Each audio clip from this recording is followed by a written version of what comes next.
Selamat berjumpa kembali dalam layanan audio Sahabat Seperjalanan. Hari ini adalah hari Sabtu 22 November 2025. Tema renungan saat teduh kita, muda namun berkapasitas. Firman Tuhan terambil dalam 1 Timotius 2 ayat 11 sampai 13. Beritakanlah dan ajarkanlah semuanya ini. Janganlah seorang pun menganggap engkau rendah karena engkau muda. Jadilah teladan bagi orang-orang percaya dalam perkataanmu, dalam tingkah lakumu, dalam kasihmu, dalam kesetiaanmu, dan dalam kesucianmu. Sementara itu, sampai aku datang, bertekunlah dalam membaca kitab-kitab suci, dalam membangun, dan dalam mengajar. Kita berdoa. Bapa yang di dalam sorga, biarlah sebagai orang-orang muda kami berkapasitas, dan sebagai orang-orang tua jangan merendahkan anak muda. Dalam nama Tuhan Yesus kami berdoa. Amin. Shalom sahabat seperjalanan yang dikasihi Tuhan. Ayat yang sangat terkenal, dan ini menjadi ayat sewaktu kita yang masih muda, tentu ini tepat. Tetapi bagi kita yang sudah orang tua, sudah lansia, ayat ini juga ayat yang sangat berkumandang sewaktu kita masih muda.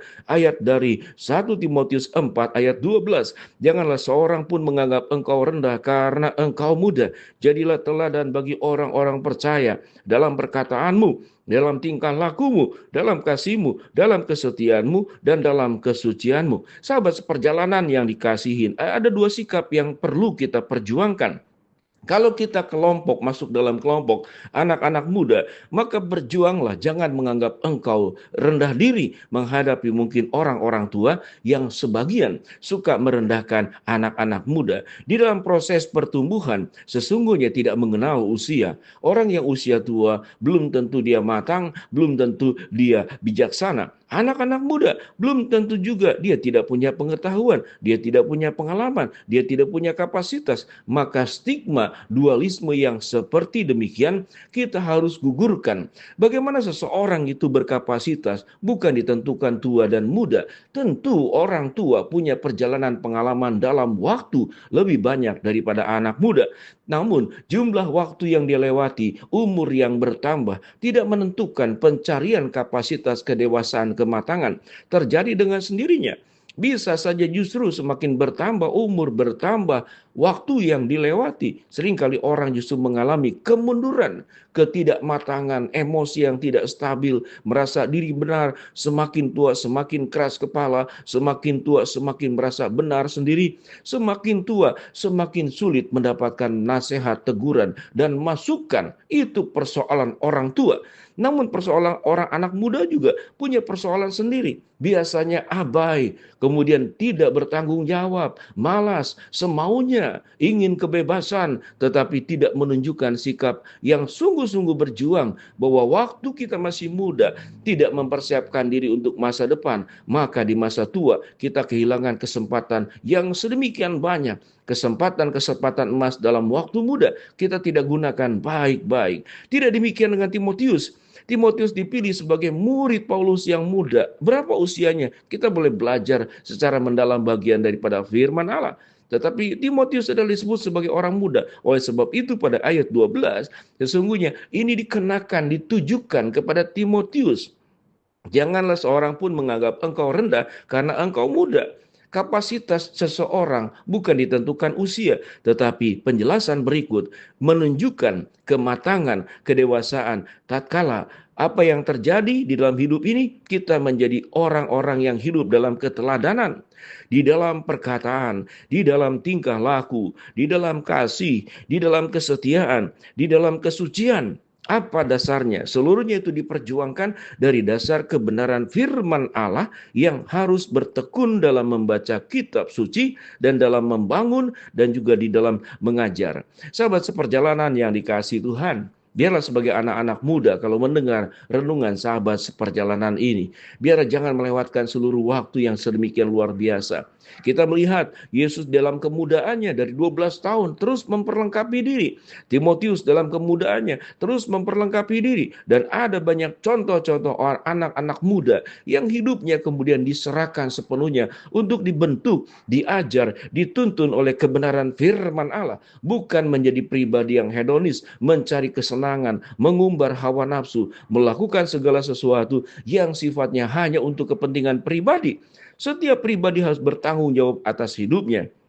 Bagi kita yang sudah orang tua, kita di rumah ada orang yang lebih muda, mungkin usia SMP, SMA. Kadang-kadang kita perlu belajar dari mereka. Mereka tentu dalam pengetahuan, dalam pendidikan, seringkali jauh lebih baik dari kita. Kita seringkali di zaman terdahulu kita tidak punya akses yang sedemikian luas seperti yang dimiliki oleh anak muda sekarang. Anak muda sekarang terampil di dalam menggunakan media sosial. Anak muda sekarang memiliki banyak sekali opsi dan kreatif di dalam memecahkan masalah.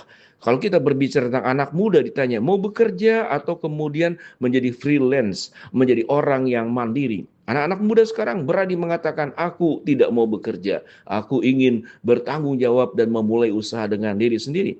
Hargailah mereka.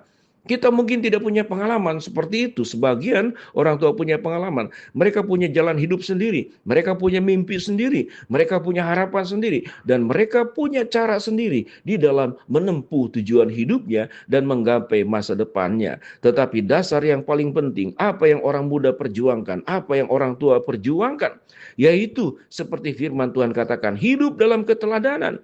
Jadilah orang yang bisa dipercaya, menjaga perkataan, menjaga tingkah laku, hidup dengan penuh kasih di dalam kasih Kristus yang mengubah kita dari orang yang tadinya tidak peduli, tidak pernah mau membantu orang lain, tidak punya empati, tetapi kasih Kristus sudah menguasai kita. Kita diubahkan di dalam kesetiaan dan kesucian. Kesetiaan menjadi perkara yang saat sekarang memang sulit. Kita banyak orang lihat ya, banyak orang yang tidak setia, mudah berbohong, mudah meninggalkan apa yang sudah dijanjikan, tidak dijalankan, bermain di belakang dalam berbagai macam bentuk relasi pasangan, kemudian juga yang sudah berumah tangga, hubungan suami istri, dalam perdagangan juga. Kemudian kita juga tidak setia kepada perjanjian yang sudah disepakati. Orang yang setia itu akan menjadi orang yang menjaga kesucian dan kekudusan hidupnya. Tetapi orang yang tidak setia akan hidup dalam ketidaksucian, hidup dalam kejahatan dan kekotoran, penuh dengan trik, penuh dengan cara-cara yang buruk, di belakang bermain, tetapi di depan seakan-akan kita malaikat yang tanpa cacat dan tanpa celah. Biarlah kita hidup, baik orang muda, baik orang tua, baik yang lansia sekalipun, semua di hadapan Tuhan sama. Tuhan tidak menilai kapasitas seseorang dari usia, tetapi seberapa besar keinginan kita, perjuangan kita, pertanggungjawabkan kita, terus memperlengkapi diri menjadi orang yang matang, menjadi orang yang dewasa, menjadi orang yang bijaksana, hidup dalam keteladanan, menjaga perkataan, menjaga perbuatan, menjadi pribadi yang setia, menjadi orang yang menjaga kesucian, dan mendasarkan seluruh perbuatan itu dengan bertekun dalam membaca kitab suci, membangun, dan juga di dalam mengajar. Firman Tuhan ayat 14 dikatakan, jangan lalai dalam mempergunakan karunia yang ada padamu, yang telah diberikan kepadamu oleh nubuat dan penumpangan tangan sidang jemaat. Biarlah kita bersyukur untuk kapasitas yang kita miliki, pertahankan, kembangkan, perjuangkan, dan Tuhan dimuliakan. Baik kita sebagai orang muda atau kita sebagai orang tua, kemuliaan Allah dinyatakan lewat keteladanan hidup kita. Mari kita berdoa. Bapa dalam surga, terima kasih buat kebenaran firman Allah yang kami pelajari. Hamba-Mu berdoa buat sahabat seperjalanan yang sakit, Tuhan jamah sembuhkan, yang sedang menghadapi masalah, Tuhan bukakan jalan, yang sedang berdoa memohon sesuatu, Tuhan kabulkan sesuai dengan waktu rencana Tuhan yang terbaik. Di dalam nama Tuhan Yesus kami berdoa, amin. Shalom, Tuhan memberkati kita semua. Jadilah hidup dalam keteladanan.